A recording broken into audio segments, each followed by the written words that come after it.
Hi, my name is Rajiv, and I've been watching a variety of videos on YouTube, and I was so impressed by them and overwhelmed that I decided that I should give it a go and make a video myself. So this is actually my first video. This video is all about me and my experiences with pancolitis. I was diagnosed with pancolitis a considerable number of years ago, and initially when I was first diagnosed, it was not in my entire colon. It had just started.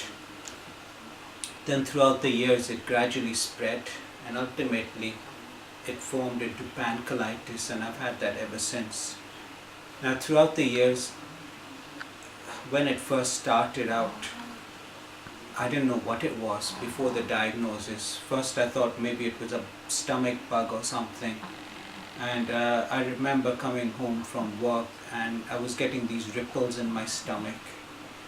These ripples led to nausea, excruciating stomach pains, and so much nausea I was getting, accompanied by vomiting. I just literally got into bed, and then the ripples began, and before I knew it, I was getting bleeding, and this bleeding shocked me. So then I went for a checkup at the hospital, and they told me after the procedure that we've got some good news for you and some bad news for you. I said, well, tell me the good news. He says, the good news is that you've got colitis, but we've caught it in time. So we're going to put you on the medication. So the first medication I was put on was a medicine called sulfasalazine or silazepidine. Then over the years, this eventually changed to colazides, which I'm taking now. These are colazides, 750 mg capsules. Medicines come and go, but this is something that remains as part of my diet, everyday diet. So that's one.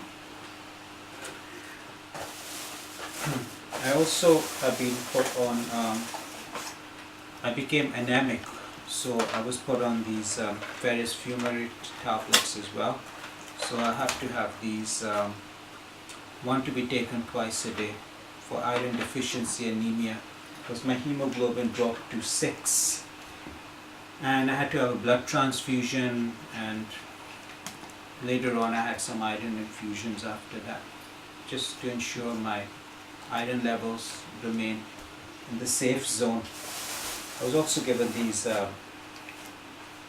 calcios. These are D3 tablets, for the bones, to keep the bones strong. And time to time I've also been put on these steroids as well, prednisolone. These tablets, I don't like them at all. I don't like these because they have got a lot of bad side effects.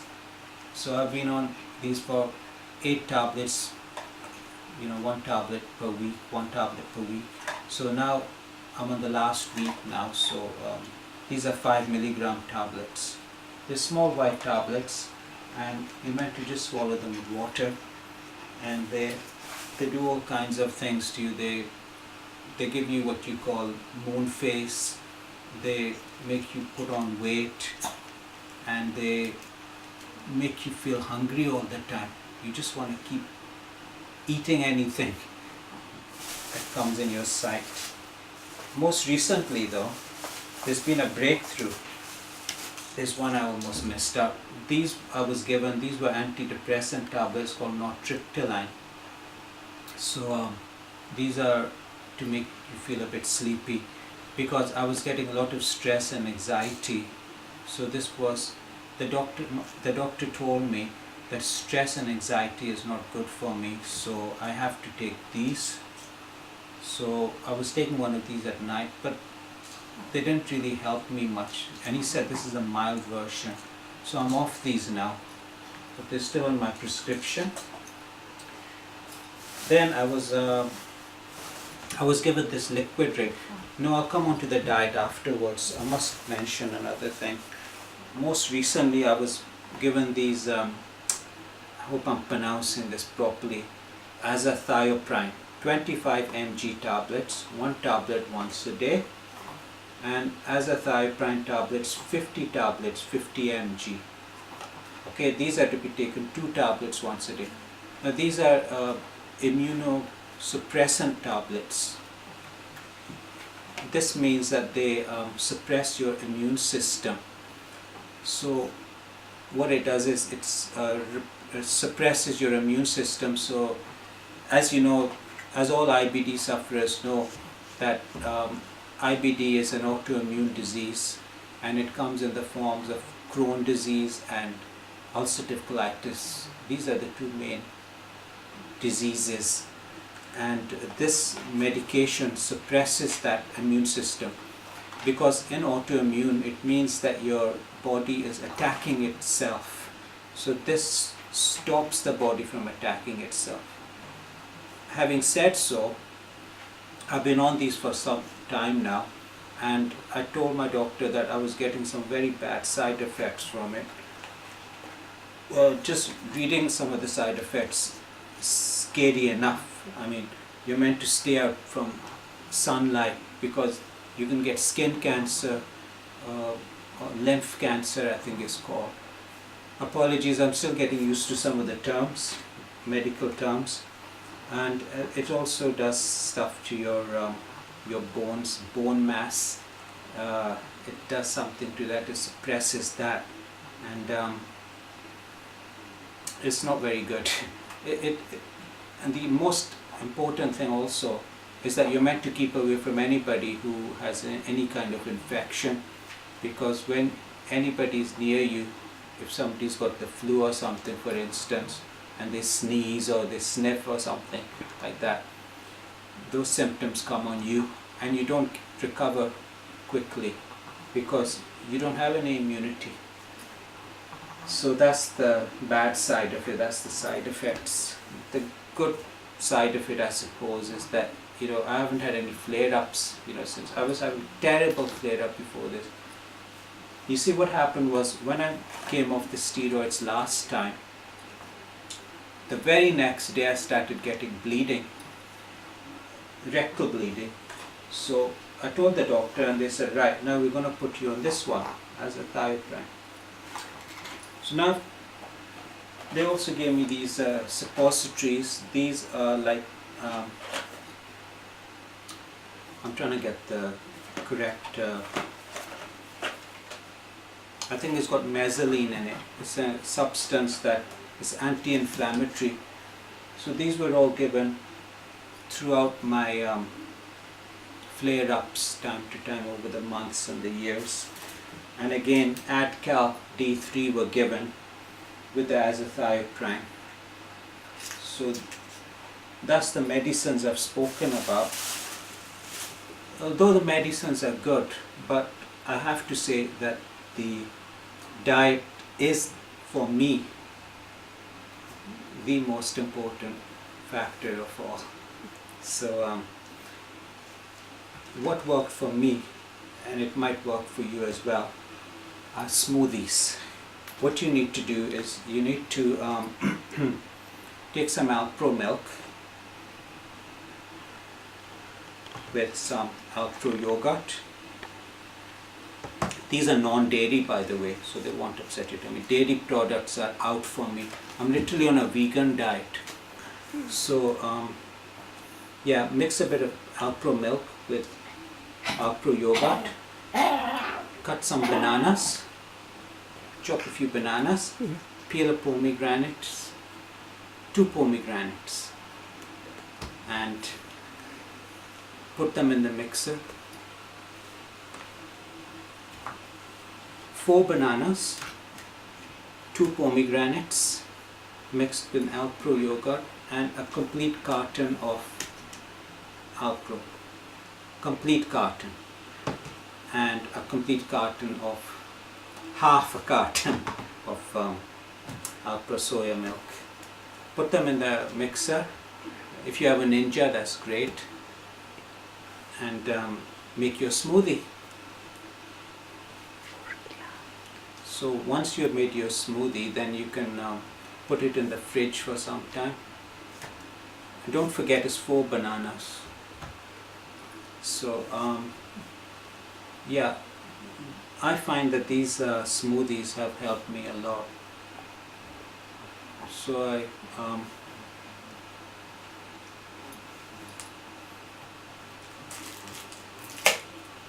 there is one other thing I want to mention. Is I've just had this put on my prescription recently. Is Ensure Compact. This is actually for people like me who well, I've got an eating disorder, so I can't really seem to bring down the food properly. It gives me pain, so I have to have these in its place. So I'm literally at the moment I'm on smoothies and Ensure Compact. And there is one other thing I should mention. It's green tea, peppermint tea. You can have these Ensures with a straw, or you can just peel off the foil and sip it. The choice is entirely yours. And a couple of other things I want to mention. It would be very good, it would be very useful if you join the Crohn's and Colitis website and just register with them. It's good, it's very good. You get this free pack, welcome to membership pack.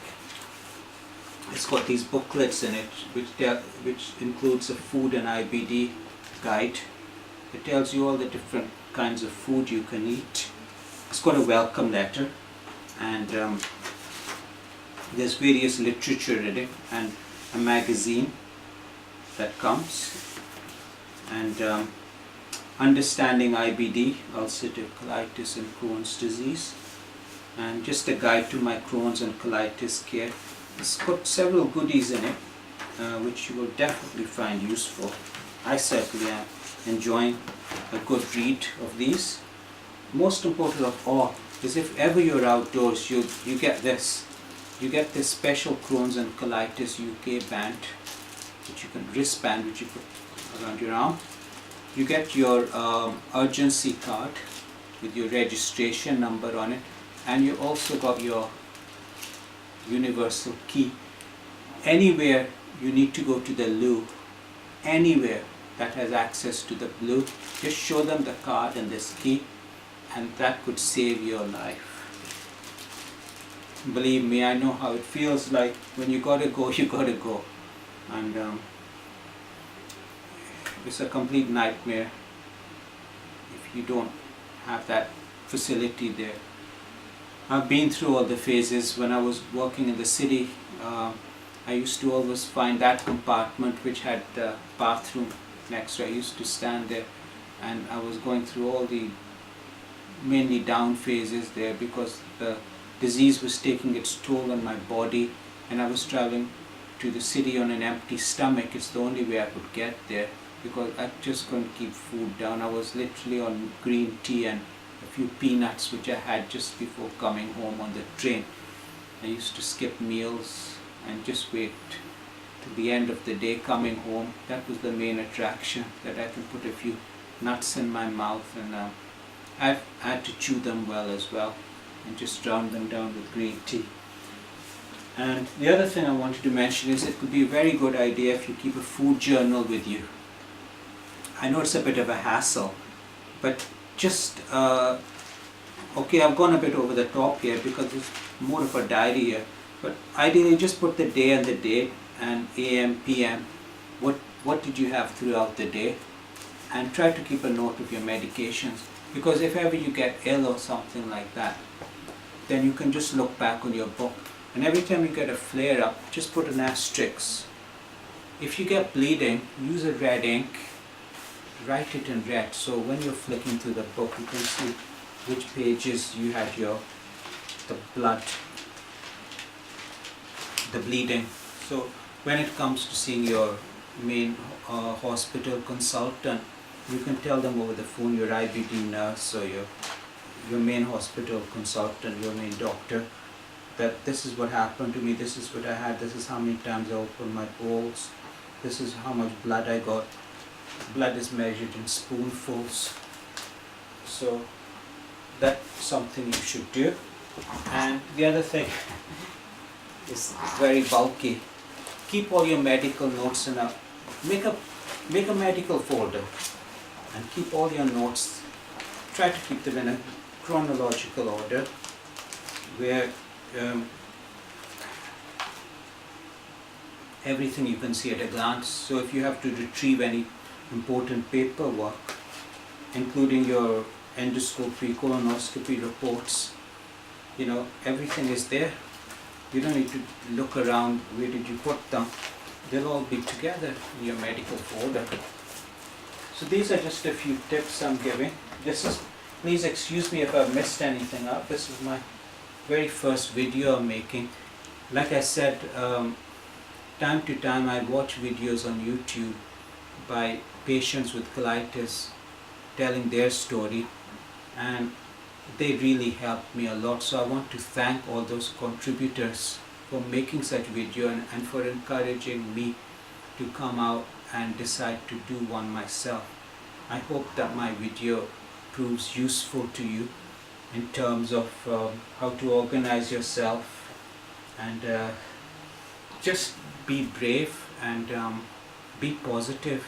I know the thing is, with IBD patients, people look at you from the outside. This is like an invisible disease. They don't know what's going on inside. Sometimes, most of the time, we look like we're very fatigued, which we are.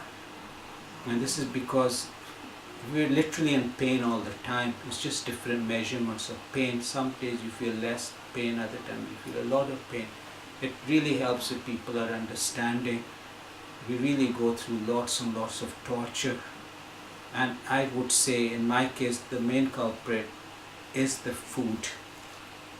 Whatever we put in our bodies really makes a big difference. What you must avoid are dairy products. Don't eat any dairy products. Don't eat any processed foods. Processed foods is a complete horror. I tell you, I had a very bad experience. It doesn't matter if it's meat or vegetable. It's the word called processed. Do not eat any processed food. I had some vegetarian sausages, garlic sausages the other day. That was it. It was trapped here, and it was not coming out basically. It was trapped here. It was swimming up and down, up and down. And I was vomiting all night long. I had bleeding, vomiting. I just fainted, I blacked out. And ultimately it came out in the form of vomiting. And it was giving me so much pain in my body. I was crying with the pain, and it was complete hell on earth. It was horrible. So do not eat any processed